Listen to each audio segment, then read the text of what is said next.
Tonight, there are several new developments in the shooting death of a man by ICE agents in East Houston earlier this week. New tonight, we've learned the medical examiner has ruled Lorenzo Salgado's manner of death a homicide due to a gunshot wound to the torso. We've also learned Salgado was not the intended target that day.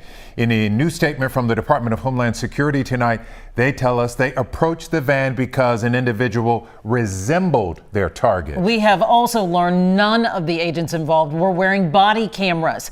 The Department of Homeland Security is blaming Democrats in the shutdown for blocking funding. But tonight, lawmakers are fighting back against that excuse.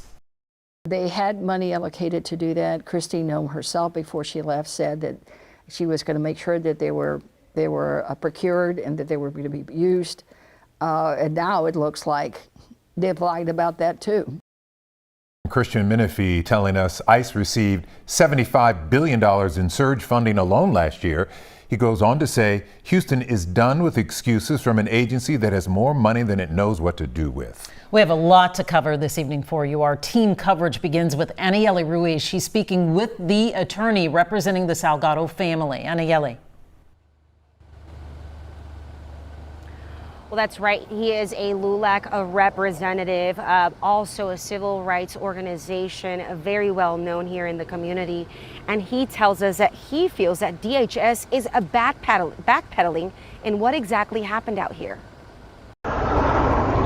New video tonight shows Lorenzo Salgado's van and two agents behind him flying down Wayside. It's important because you hear the audio in this surveillance video, and there are no sirens coming from the unmarked vehicles. Domingo Garcia with LULAC says Salgado, the father, sees two unmarked cars, cut him off, and then in mask and guns tell him to pull over. I mean, which Texan, which American would do that? Tonight, DHS also saying their officers involved in this incident were not wearing body cameras because those had not been issued due to the back-to-back Democrat shutdowns. They got bullets in their guns. Oh, but we don't have a body cam. Also tonight, Congresswoman Sylvia Garcia says Lorenzo was not the target for the agents. Instead, they had an administrative warrant for a person who was in the vehicle. Garcia's office said they heard this directly from the director of ICE this afternoon and said she's trying to get to the three other people that were detained because they are important witnesses in this case. They're the only eyewitnesses that we know of because I understand that ICE has removed all the agents that were here involved in that incident. They whisked them out of town, I think that night or the very next day. Bottom line, civil rights leaders say Originally, they said there was a targeted operation and that Lorenzo was a target. Now they're saying, oh, wrong target. They backpedaled. And now this time they're trying to basically cover up, in my opinion, a crime. And he believes Lorenzo was being profiled. They were hunting for Mexicans in the barrio, literally. And Lorenzo and his people were just a part of that hunt. Now, Congresswoman Sylvia Garcia will hold a press conference tomorrow to discuss her findings and her conversation with DHS. This press conference will take place tomorrow at 10 a.m. Reporting live, Anieli Ruiz, KHOU 11 News. And happening now, a memorial is growing for Salgado in the East End neighborhood where he was killed. Some of the people we spoke to there do not trust ICE to fairly investigate their own actions. Not this federal government. Absolutely not. Absolutely not. Rule of law has been decimated by this government. They don't supposed to be a judge and executioner at the same time. Now, they say that somebody, this person tried to run over, okay. If they present proof about that, I'm willing to change my point of view, but I haven't seen nothing yet. The civil rights group LULAC is offering a $5,000 reward for witnesses who come forward and provide videos or testimony that helps with the investigation. And KHOU 11 Investigates is taking a closer look at newly obtained videos tonight that shed more light on the chase that led up to the shooting. Here's Jeremy Rogowski. New surveillance videos we obtained provide added context and perspective to the events leading up to the deadly shooting of an undocumented Mexican immigrant by ICE agents in Houston's East End.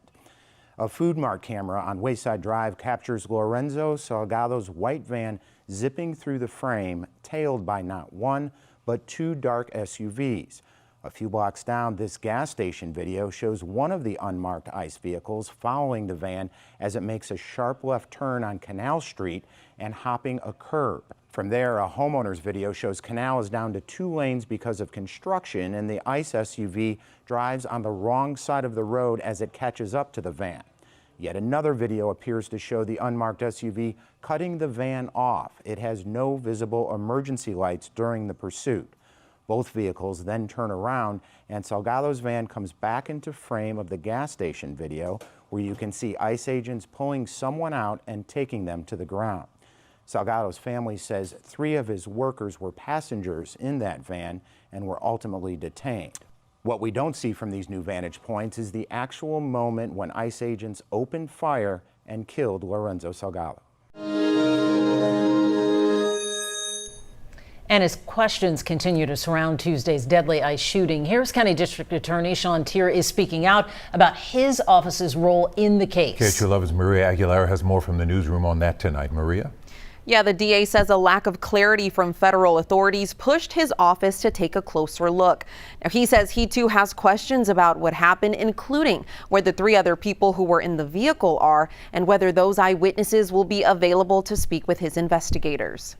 Harris County District Attorney Sean Tier says his office is not leading or being asked to join the federal investigation into Tuesday's deadly shooting involving ICE agents. The DA's office, the Rangers, even Houston Police Department has not been invited to run a parallel investigation. Tier made those comments during an interview with Houston Public Media 2 days after the shooting.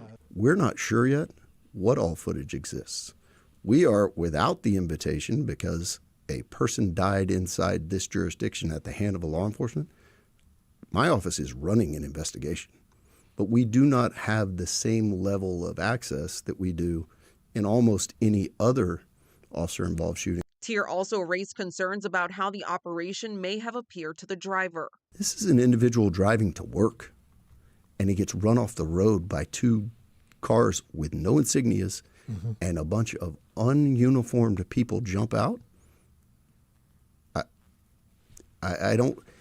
These are not tactics that I've ever seen, and I taught at HPD's Police Academy for 10 years. This is Texas, where we have prided ourselves for hundreds of years of defending yourself and making sure that you can defend your own property. In what world is this individual not allowed to try to escape when absolutely it could appear that that person was being robbed at gunpoint utilizing cars? While many questions remain and more video continues to surface, one of the biggest questions is how the operation was carried out. ICE and DHS has their own manuals for how they conduct operations. Richard Kokol, retired FBI special agent, says unmarked law enforcement vehicles are common, but officers still have to identify themselves. Can they do a stop without turning on the lights? In most cases, you would have to assume that lights and sirens need to be turned on in order to conduct a safe felony car stop. Tier says he has been in contact with the Hennepin County DA's office in Minnesota after that office also handled a fatal ICE-related shooting in Minneapolis earlier this year. Now, he says his office is looking at all options, but has not yet reached the point of seeking additional legal action to access the federal investigation. Mia. Maria Aguilera in the newsroom with the latest from the DA. Thank you so much. And a reminder, you can follow our coverage of this story as it develops using the KHO11 app that's streaming for free on your phone or TV.